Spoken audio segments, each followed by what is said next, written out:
जय हिंद दोस्तों, स्वागत है आप सभी का आपके अपने YouTube चैनल जैकपुर पे। तो आप देख रहे हैं मॉडल प्रश्न पत्रों का सीरीज और हम लोग कर रहे हैं हिंदी कोर, जिसका परीक्षा आप लोगों को 20 तारीख को देने जाना है। तो चलिए स्टार्ट करते हैं हम। सबसे पहला सवाल आपके स्क्रीन पर आ चुका है। इन सवालों को अगर आप ध्यान से देखोगे तो कोई भी सवाल आप जब स्टार्ट करोगे ना, क्वेश्चन जब पेपर आपको मिलेगा तो सबसे पहले आपको इस तरह से पैसेज भी मिल सकता है, जो कि डायरेक्ट आपका कहानी से भी होता है और कुछ खुद से भी वो लोग दे देते हैं। तो आप लोग को यहाँ पे करना है, तो आप इसको पढ़ लीजिए। अगर रिपीट करेगा तो बहुत अच्छी बात है। यहाँ पे देखिए, सबसे पहला सवाल कह रहा है कि सत्ता के साथ संघर्ष किसका होता है? तो सत्य का होता है। किसका होता है? सत्य का होता है। निरंकुशता से कौन लड़ता है?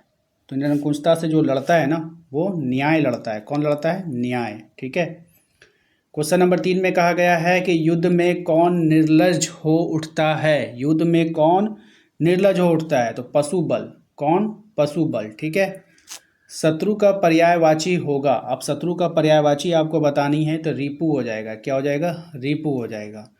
प्रस्तुत कविता का शीर्षक आपको बताना है, यानी एक टाइटल देना है। सही जवाब हो जाएगा इसका सत्य का संघर्ष, ऑप्शन नंबर बी। उसके बाद फिर एक पैसेज आपको पढ़ना होगा और इससे रिलेटेड जितने भी सवाल आपसे पूछे जाएंगे उनका जवाब देना होगा। तो पढ़ लीजिए वीडियो रोक करके। हो सकता है कि एग्ज़ाम में पैसेज रिपीट करता है, तो इसको आप लोग देख लीजिए। ठीक है। आइए हम लोग सवाल जवाब पे आते हैं। सवाल है आपका कि भारतीय संस्कृति वसुधा को क्या मानने में विश्वास रखती है? तो कुटुंब। क्या मानने में? कुटुंब मानने में। भारतीय संस्कृति का मुख्य उद्देश्य क्या है? तो भारतीय संस्कृति का मुख्य उद्देश्य सर्वजन हिताय सर्वजन सुखाय, ऑप्शन नंबर सी। ईश्वर की भक्ति में किस तत्व का होना आवश्यक है? तो ईश्वर की भक्ति में श्रद्धा का होना आवश्यक है। भारतीय संस्कृति जीवन का लक्ष्य क्या मानती है? तो भारतीय संस्कृति जीवन का लक्ष्य मानती है आनंद, ऑप्शन नंबर डी हो जाएगा। क्वेश्चन नंबर आते हैं 10 पे। कहा गया है कि प्रस्तुत गद्यांश का उचित शीर्षक दे दीजिए। एक टाइटल देना है आपको। तो भारतीय संस्कृति की विशेषता, ये इसका उचित टाइटल हो सकता है। क्वेश्चन नंबर आते हैं 11 पे। इसमें कह रहा है कि निबंध का अंतिम भाग क्या कहलाता है? तो निबंध का अंतिम भाग कहलाएगा निष्कर्ष। क्या कहलाएगा? निष्कर्ष कहलाएगा। निबंध का एक अति आवश्यक गुण है। निबंध का एक अति आवश्यक गुण होता है आपका मौलिकता। क्या होता है? मौलिकता होता है। अगले सवाल पे आते हैं। इसमें कहा गया है कि प्रार्थना पत्र में आपका विश्वासी लिखने के बाद किसका हस्ताक्षर होता है? तो यहाँ पर जो प्रेषक होगा, जो लिखने वाला होगा, वही ना करेगा साइन। सर्वप्रथम मुद्रण का प्रारंभ कहाँ पे हुआ?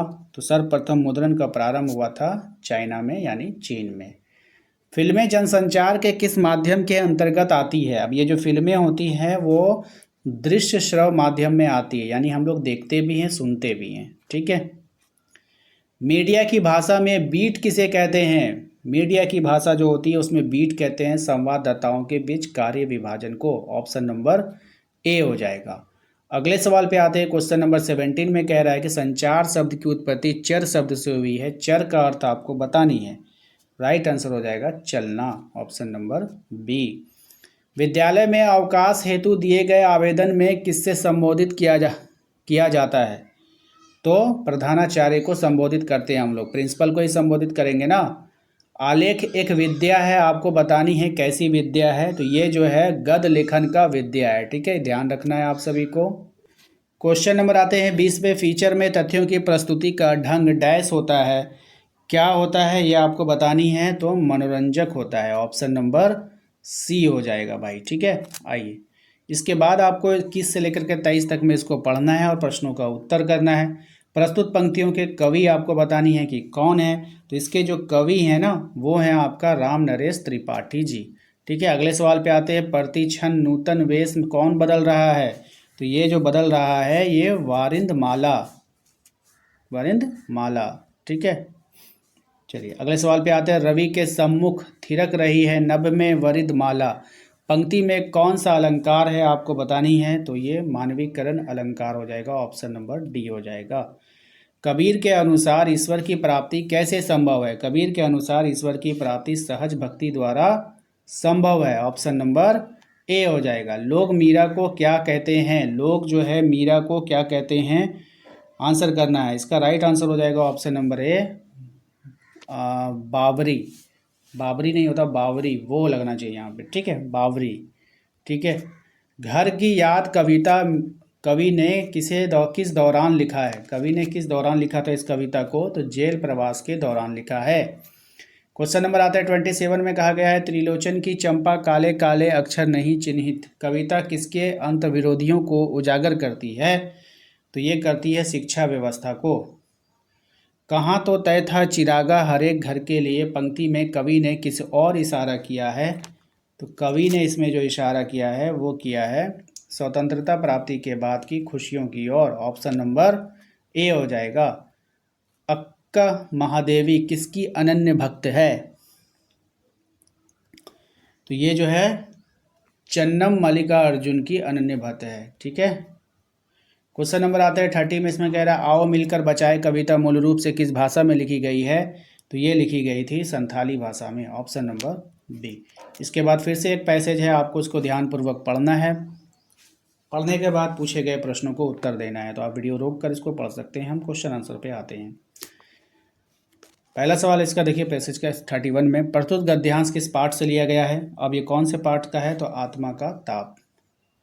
किसकी भेंट प्रख्यात फ्रेंच फोटोग्राफर हेनरी कार्तिके बेरशा से हुई है? किसकी भेंट हुई है भाई? तो सैयद हैदर रजा की। ऑप्शन नंबर बी हो जाएगा। क्वेश्चन नंबर आते हैं 33 में, इसमें कहा गया है कि लेखक के चित्रों में किसका अभाव है? लेखक के चित्रों में किसका अभाव है आपको बतानी है। सही जवाब हो जाएगा रचना का अभाव है। स्पीति के इतिहास का एक बड़ा कारक क्या है? तो ये हो जाएगा आपका सही जवाब, इसका हो जाएगा स्पीति का अलंग भूगोल। ऑप्शन नंबर ए हो जाएगा।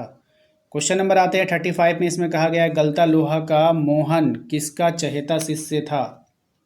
तो गलता लोहा का जो मोहन है वो किसका चहेता शिष्य था वो आपको बतानी है। सही जवाब हो जाएगा आपका त्रिलोक सिंह का। किसका? त्रिलोक सिंह का।